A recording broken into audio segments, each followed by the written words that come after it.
আসসালামু আলাইকুম ওরহমতুল্লাহি ওবরাকাতুহু। সম্মানিত উপস্থিতি, আজ আমি অত্যন্ত গুরুত্বপূর্ণ একটি বিষয় নিয়ে কিছু কথা বলবো।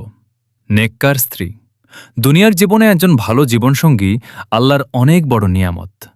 রাসূলুল্লাহ সাল্লাল্লাহু আলাইহি ওয়াসাল্লাম এ বিষয়ে আমাদের স্পষ্ট দিক নির্দেশনা দিয়েছেন। হাদিসে এসেছে সহিহ মুসলিম, হাদিস নম্বর 1467। হযরত আব্দুল্লাহ ইবনে আম্মর রাদিয়াল্লাহু আনহু হতে বর্ণিত, রাসূলুল্লাহ সাল্লাল্লাহু আলাইহি ওয়াসাল্লাম বলেছেন, দুনিয়া হল ভোগের সামগ্রী, আর দুনিয়ার সর্বোত্তম সম্পদ হল নেককার স্ত্রী। এই সংক্ষিপ্ত হাদিসের মধ্যে অনেক বড় শিক্ষা রয়েছে। আমরা দুনিয়াতে অনেক কিছু অর্জন করতে চাই, ধন সম্পদ, বাড়ি গাড়ি, সম্মান, কিন্তু রাসূলুল্লাহ সাল্লাল্লাহু আলাইহি ওয়াসাল্লাম আমাদের জানিয়ে দিয়েছেন, এসবের মধ্যে সবচেয়ে উত্তম সম্পদ হল একজন নেককার স্ত্রী। নেককার স্ত্রী এমন একজন যে আল্লাহকে ভয় করে, স্বামীর হক আদায় করে, দুঃখে সুখে পাশে থাকে এবং পরিবারে শান্তি বজায় রাখে।